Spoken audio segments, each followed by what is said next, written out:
Hello, space birds, and welcome back to another analysis video. Yes, that's right, another analysis video. Ya boy is losing sleep because of the second long-ass analysis video in like 2-3 weeks. And speaking of losing sleep, happy 2024, everyone! I thought I'd start off the new year right by discussing an iconic film with a star-studded cast that dominated the box office and took over the world. Mission Impossible Dead Reckoning. No, sorry. That's for another day. No, folks, today we will be talking about the one and only Barbie movie. Or just Barbie, as it is so titled. Directed by Greta Gerwig and starring Margot Robbie. There has been a lot of talk and a lot of analysis and meta and commentary about this film, but I'm not going to be getting into any of that. Today, I will be sharing my own analysis and my own personal take on what I think this film is about.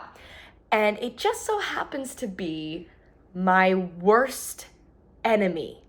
The bane of my existence, the one thing that's impeded my happiness and ruined my life more than anything or anyone else on this earth. Gender roles. Let's get into it.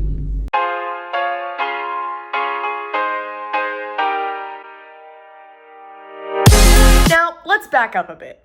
When I saw the trailers for this movie, I wasn't originally too keen on seeing it for multiple reasons. The first one being that I was much more focused on a few other movies that were coming out in 2023. Second, I'm not really the Barbie movie watching type. I mean, yeah, I like the Sparkle Princess ones when I was a kid, but that's mostly because I like the fantasy and the lesbian subtext. I still do. This type of thing, a live-action movie about a doll that was bought for me so many times as a kid but I never played with in favor of jaguars and superheroes? Nah, not for me. But the main reason I was so hesitant about this movie is because it was so heavily marketed and talked about as a feminism girl power movie. But airlocks, what's the problem here? I thought feminism was a great thing. It is. It's the incorrect depiction of feminism that I so often have a problem with. Feminism, in and of itself, is the idea that women and men are equal. That's it. That's where the whole equal rights thing comes in. And a good way to enforce this idea is to uplift women because society has constantly shamed them for, well, existing. This is all well and good, but unfortunately so many movies and shows and books and media and inspirational quotes get this completely and totally wrong. They create storylines and ideas that all revolve around girls do these things, like wear dresses and go shopping and have long hair. Society has said that this is bad and not good, but this is actually a good thing. You go, girls. It's great to be a girl and do all of these girly things. Power for girls. While this seems harmless, it's actually very hurtful and othering. See, even though it's uplifting these stereotypically feminine things, it's actually forcing women into this very flat and cardboard idea of what a woman should be, and othering them by saying that though they're great, they're inherently different from all men and should be treated as such, which is not what the point of feminism is at all. They should be perpetuating the idea that we're all literally just people regardless of gender, and that women shouldn't have to conform to these rigid boxes called gender roles. And neither should men, because gender doesn't actually exist. It's a concept made up by society. Sorry if you had to find out this way, but there it is. But anyway, as a genderqueer person myself, I was very worried about how Barbie would handle all of this. I saw all of the pink flashy lights and assumed this was going to be a very stereotypical depiction of how great it is to be a woman, while completely ignoring the idea that gender is fake and we all deserve freedom in our own lives because we're all just people after all. Boy, was I wrong, and am I so glad I was wrong. The Barbie movie is about these things. It is about humanity. It tells a story about the very harmful effect that gender roles have on every human being. And it does this through toys. Barbie Land, the toys, going into the real world, being guided by your creator, it's all one big, huge metaphor for people experiencing what gender roles are like for the very first time. And when do we all experience gender roles for the first time? That's right, puberty. The process of going from a starry-eyed kid to a fully realized adult. Barbie Land is a toyland dream where all of the Barbies and Kens and Alan get to play in an imaginary world, an idealized one where things are fun and colorful and women can rule the world. It's all great, until, that is, things are not so great. Ken is struggling because he has a crush on a girl, and she's not noticing him or treating him with respect. Barbie has a great day every day, but Ken only has a great day if Barbie looks at him. Hi, Barbie! Hi, Ken. Hi, Barbie. Hi, Barbie. Hi, Barbie! Hey, Barbie. Hi. How much of that did you see? We saw the whole thing. Let's get you up on your feet, Ken. There you go. You're so strong. Use your... And Barbie is also definitely struggling. She wakes up one day thinking about death and smelling weird and feeling her body change in ways it never has before. Good night, Barbies. I'm definitely not thinking about death anymore. We got important things to...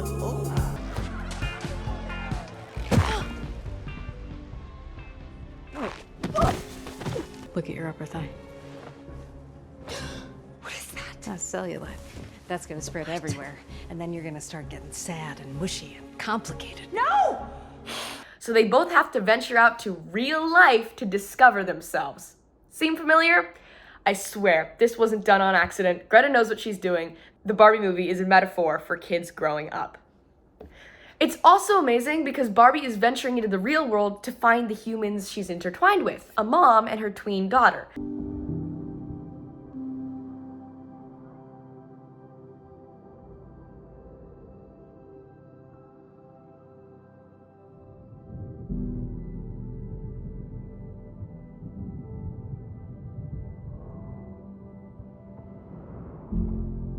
Notice that Sasha keeps calling herself a tween, not a teen. Are you really gonna let Barbie take you and your tween daughter to an imaginary land? Yes, and you wanna know why? Because I never get to do anything. That's definitely on purpose. Tweens are kids from ages 10 to around 14, not quite a kid and not quite a teenager yet. This is the age that puberty hits us the hardest. And this real-life girl and her mom have a lot of parallels to what's happening with Barbie's story. Not a coincidence. Back to Barbie and Ken growing up and venturing out into the real world. There are so many moments throughout this movie to back up my idea that they're metaphors for what kids are like when they're going through their most difficult phase of life. They don't act like the cool doll personas that they're marketed as. No, they act like literal, actual children, and I'm not kidding. I thought I might stay over tonight. Why? Because we're girlfriend, boyfriend. To do what? I'm actually not sure. I don't want to. Fine, get cellulite. I don't care. No! Hate it when people think. Get so bored. The faster I figure it out, the faster we get to go home.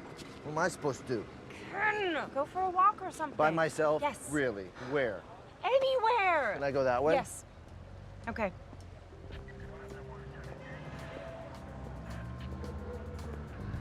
Don't go far. Okay! We need to find her soon. I'm just gonna pop into the library and see if I can find any books on trucks. Okay, just don't get in trouble. I won't! But the best part to all of this is the moment they set foot into the real world, out of their magical sheltered play place and right into the worst parts of what society has to offer. It's a perfect metaphor for what little girls and little boys experience when they grow up and meet gender roles for the very first time. This is the real world. Barbie! I told you there'd be beach. Yeah.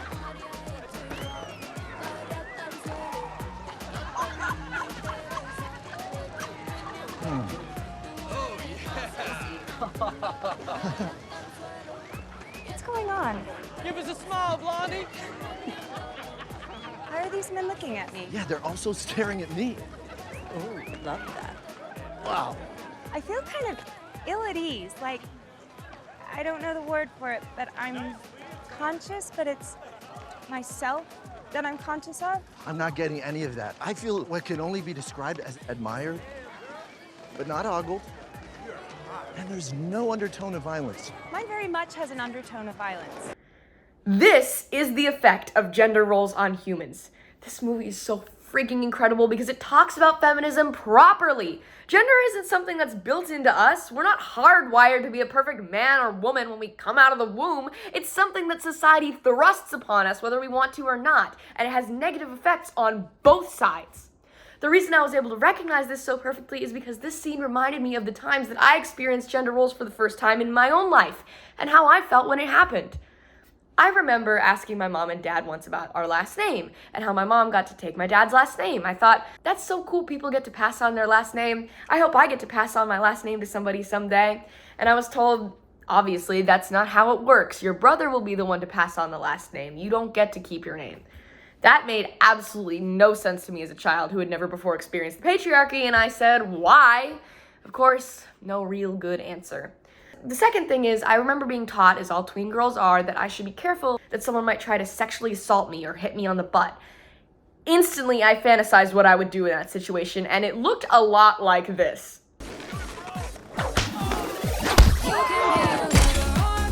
Including the part about being arrested, because I knew at that age that assault was very much illegal, but I didn't care.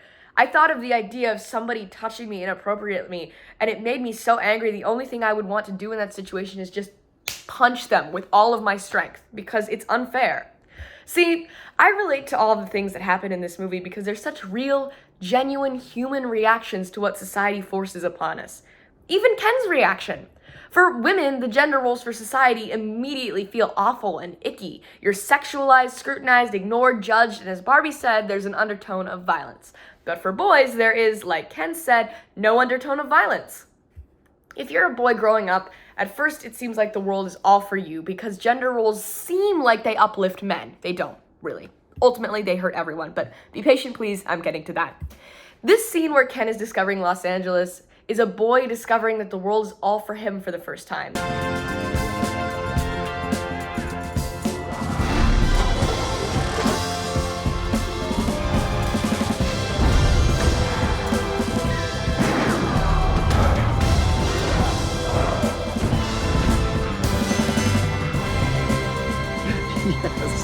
And understandably, he becomes kind of an asshole about it. Can I talk to a doctor? You are talking to a doctor. Can you get me a coffee? No. And I need a clicky pen? No. And a white coat? No. And a sharp thing? No. There he is. Doctor! Somebody get security.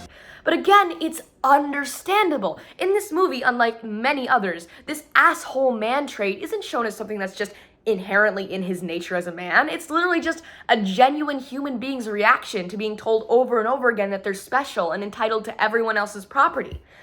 I can't tell you how many times I've been babysitting or hanging out around 7 to 12-year-old boys and had them say overwhelmingly sexist things like, girls aren't supposed to play these games, or I'm better and stronger than you because I'm a boy.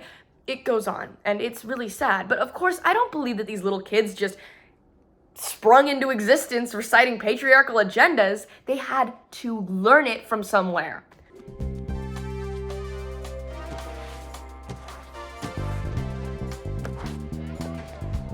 Boys and girls are both victims of toxic gender roles, and I believe nobody is at fault but society.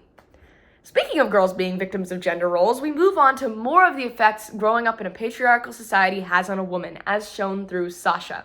There's another very relatable phase of being exposed to the horrors of society that a lot of people might relate to, including me. People who have the label girl slapped on them sometimes fall into this self-loathing, spiraling, femininity-hating nightmare. And it makes sense. It all comes from the complete tearful frustration that comes with being told over and over again that you're supposed to like and do and be something that you're just not. Because even if you do like wearing pink and doing girly things, we're all still nuanced people. Nobody perfectly fits into that flat, restricting gender role, that feminine stereotype of being a woman. So it makes sense that out of frustration, people like me and Sasha would hate every single part of it and reject it altogether, even though it's not the fault of femininity, it's not the fault of women, it's the fault of society's depiction of it and forcing it onto people who don't want it. It would even make a girl hate Barbie, a toy that was supposed to teach girls that they can do and be whatever they want, regardless of what society says. The thing is, it's often marketed and depicted as a toy that says that women can only be one thing, and that's pretty, or what society considers pretty. These restricting gender roles society pushes on us can cause so many conflicting emotions and even can cause girls to turn on and put down other girls, even though we're all struggling through the same thing, and that's growing up. This is shown pretty well through Sasha making Barbie break down and cry because she's happy and wearing pink, and Sasha already knows the horrors of the world. Anyways, even then it was horrible for us. It was horrible? Why? Come on, Sasha. Give it to her. Destroy Barbie. Okay, Barbie. Let's do this. You've been making women feel bad about themselves since you were invented. I think you have that the wrong way around. You represent everything wrong with our culture. Sexualized capitalism, unrealistic physical ideals. No. you're describing something stereotypical. Barbie is so much more than that. To me, this scene is rather reminiscent of an older tween girl who's been going through puberty for a while, lashing out at a younger tween girl who's only first just discovering it. I love Barbie. This next part of the movie is where Barbie is offered a choice. So, what'll it be then? You can go back to your regular life and forget any of this ever happened? Or you can know the truth about the universe. No, not the sandal and the stiletto. Although it is very fitting that they used a Matrix reference, since that is another film that serves as an expert metaphor for the harmfulness of gender roles in our lives. But that's another video essay.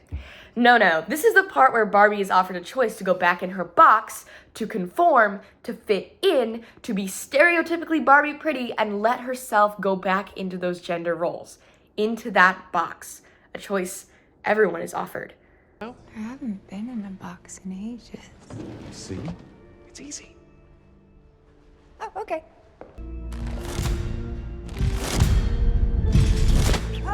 But she makes the right choice this time, and escapes all of that. She's seen how bad the real world is. Not only can she not go back, she doesn't want to go back. She doesn't like how it is and wants to make it better again, much like how a girl would feel after finding out that the entire world was against them. You'd want to do something about it. But it's not like you can just change the entire world in one day. Acts that change the world are smaller and simpler than that. This is the part in the movie where Barbie meets the family that her story intertwines with, a family that needs her help. But they can also help her. See, Barbie doesn't have anyone to guide her on her journey of discovering the real world and going through her sort of puberty. Sasha, however, has her mom, and even though Gloria isn't perfect, she's there for her, and she's experienced this before. I love women. I want to help women. Oh, come off it. Everybody hates women. Women hate women and men hate women. It's the one thing we can all agree on. Is that true? It's complicated. Hate is a strong... Which is why she's able to help her through the main obstacle of the movie, Ken's breakdown. First, I thought the real world was run by men. And then there was a minute where I thought it was run by horses. But then I realized that horses are just men extenders. Ken is also going through it in a major way. His problem in the beginning of the movie is the fact that he has a crush on Barbie, and she hurt his feelings, and he didn't know what to do about it. That is a very common thing to happen to kids when they're going through puberty. And actually, another thing I'm really proud about this movie for is depicting that having crushes on people is a problem that boys have. It's not just the girl's puberty that happens to that. It's so often depicted that women are the ones who have romantic issues and men don't have problems with that and have all the other horrors of the world happen to them. But this movie really subverted that. So back to what I was saying, once he followed Barbie into society, he saw that society was seemingly empowering him at first. But the world was actually pushing on him this idea that in order to be a real and valid person, a real man, in order to win, you had to not have feelings, be in charge, seek validation from other men, and own a lot of stuff, including women. I know that sounds a little dark, but that's the patriarchy that Ken learned about. Not knowing how else to process his own feelings and not having anybody to validate them, he thought this would help if he let it take over his entire life, and in turn, ruin the lives of everyone around him. You can't do this. This is Barbie Land. The Barbies worked hard and they dreamed hard to make it everything that it is. You can't just undo it in a day. Literally and figuratively, watch me. He didn't have any role models to teach him how to deal with the feelings, so the patriarchy was perpetuated because it was the only thing doing anything close to validating him. I really feel for Ken. Even though he's technically the villain, he's also a victim too. I love this movie. Have I mentioned? It goes through such great lengths to depict everyone as people trying to get along through the struggles of society instead of just cardboard ideas of what men and women should be. So now for the big issue. Barbie Land is being overtaken by the patriarchy because the Kens couldn't process their emotional issues and they bought into that idea that they have to own things and shut people out and treat women like property, which seems great to them at first, but it's obviously disgusting and hurting everyone involved. This is where Barbie hits her hopeless moment, but this is also where Gloria and Sasha come in. Like I said, they all helped each other. Gloria has experience with a girl who's overwhelmed by the terrible way people and society have been treating her, to the point where she lashes out at people that care about her.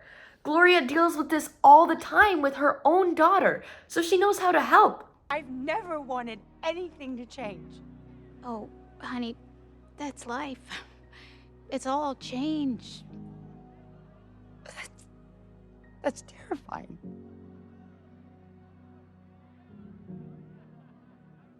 I don't want that. Not my life. No, thank you. Just, no. I don't want this.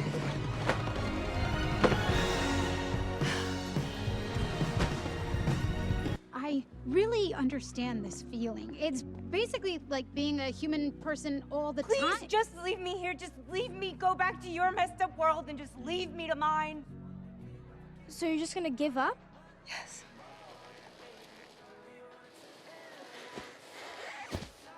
Which actually fixes her relationship with her own daughter a lot, because this is where Sasha finally realizes that it was never actually people that were a problem in the first place.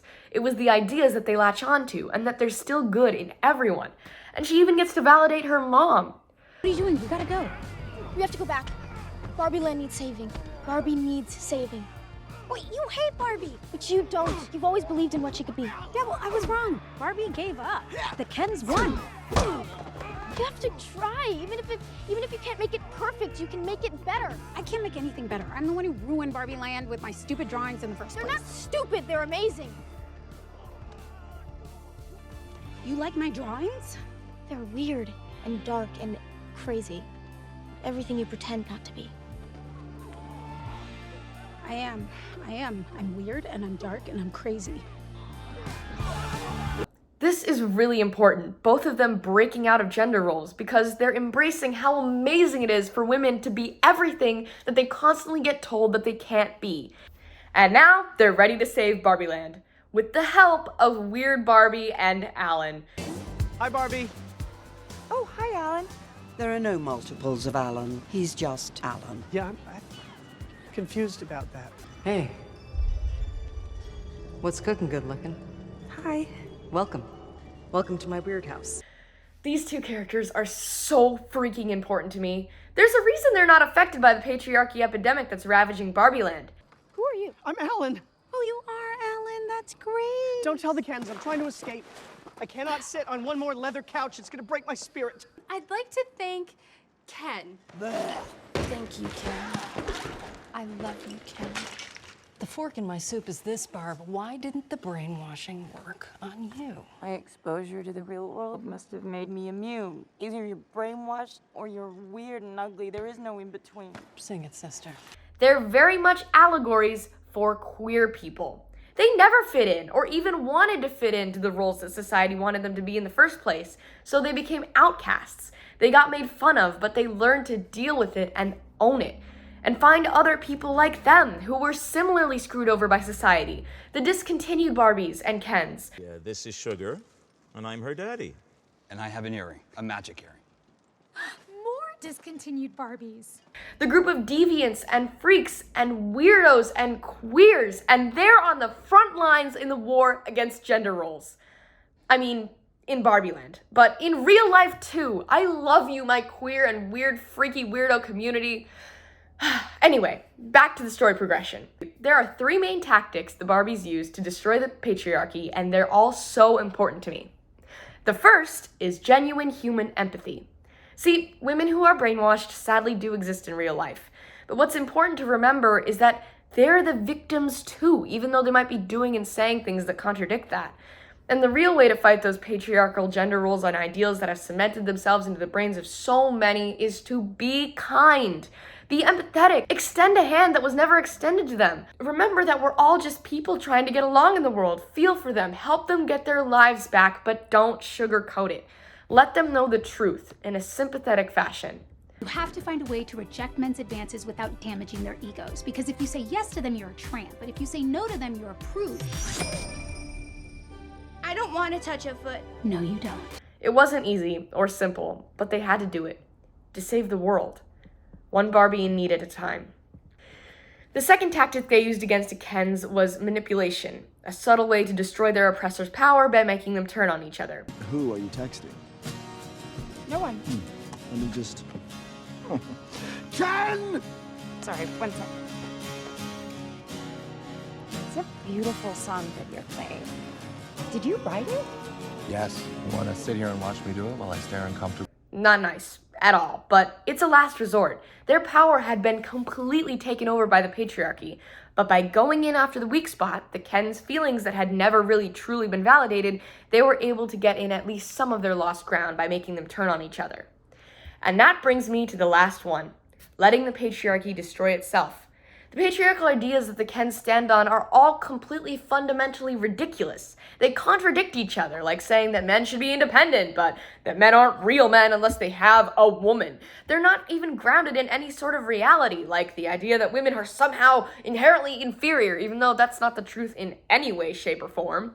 They let the patriarchy destroy itself through a goofy fight sequence. What do? We beach every individual one of them off. No. We go to war. Against the Barbies? No, against the Kens. So we are the Kens. The other Kens. Well, we should probably call them something else so it doesn't get confusing. No, because we'll know what we mean. But when we're on the battlefield and you say Ken at 4 o'clock, how will I know if you mean us Kens or the other Kens? Because, my dudes, we attack at 10 o'clock.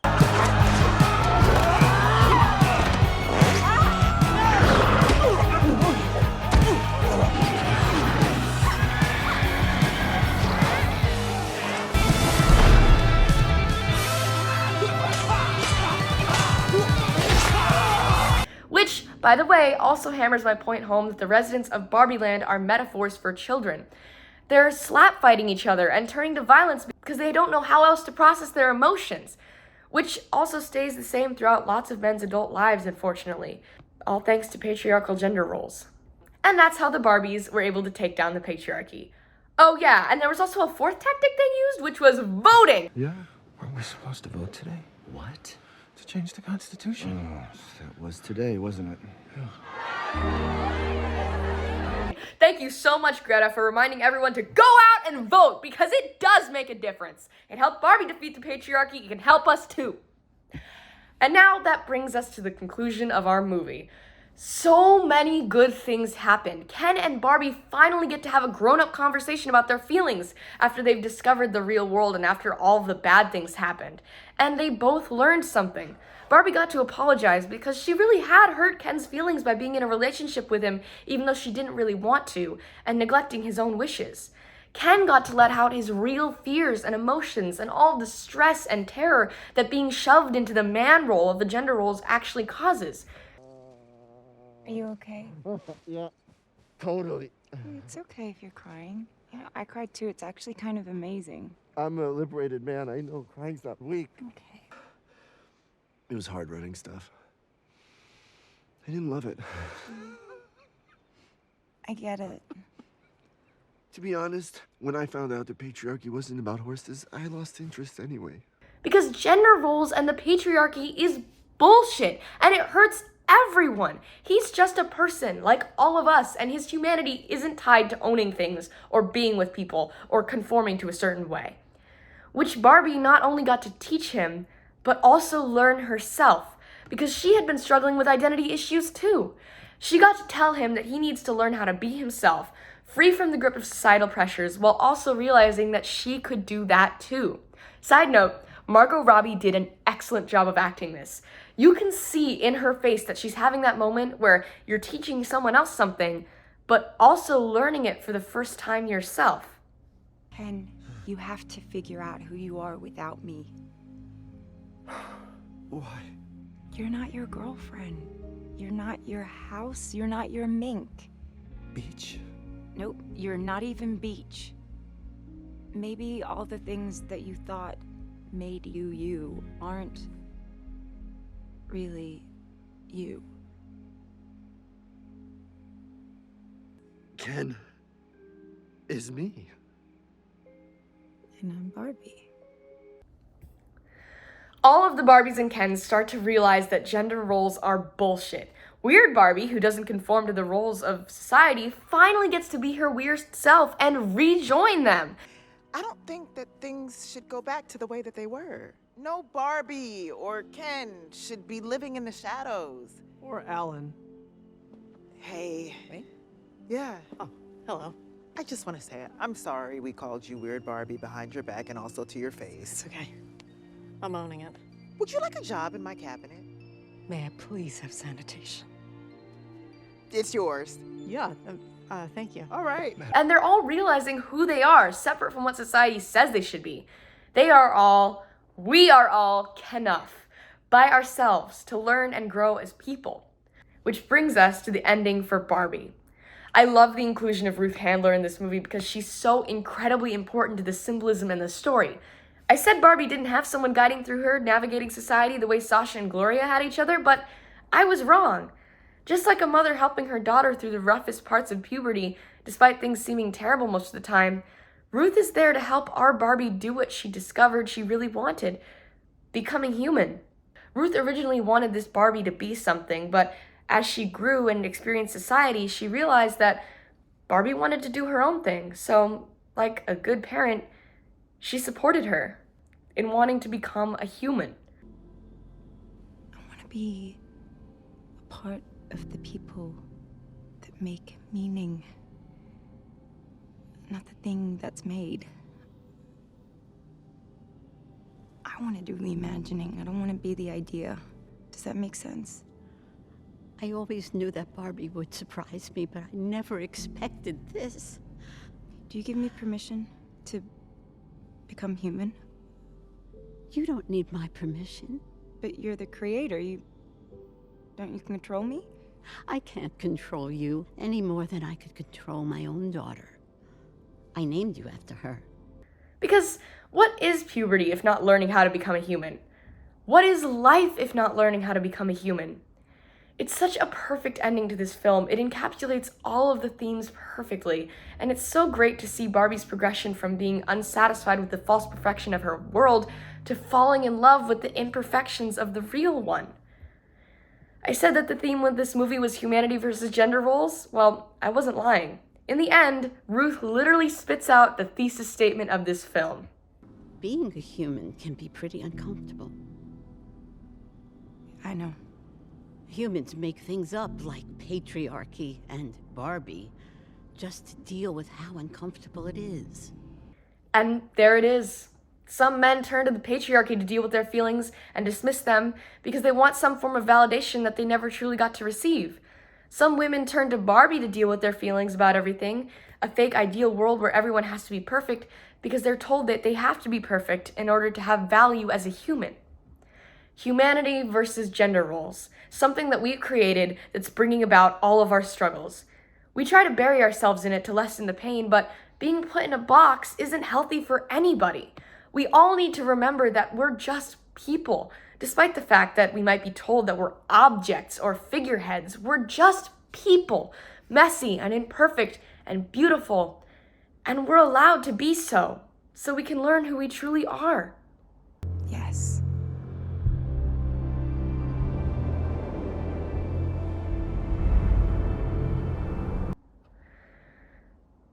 Thanks so much for watching my analysis, everyone. I really do hope you all enjoyed it. I know I didn't get to everything, and I know that there's so much more to dig into, and there are so many more and different creative readings on this. I just wanted to share mine. After all, that's where you come in. Share your own readings of the Barbie movie. It really is a masterpiece of cinema with so much thought and love and skill put into it, and it deserves to be analyzed in every way. I also hope that you found time to love yourself today, despite everything that's happening, because if there's one thing that we've learned from the Barbie movie, it's that we can't defeat oppression by bringing ourselves down. We also learned that we are enough. So go on, do that. Love yourselves today, for me. All right, that's it for the video. I hope you all have a lovely day, and remember, you are valid.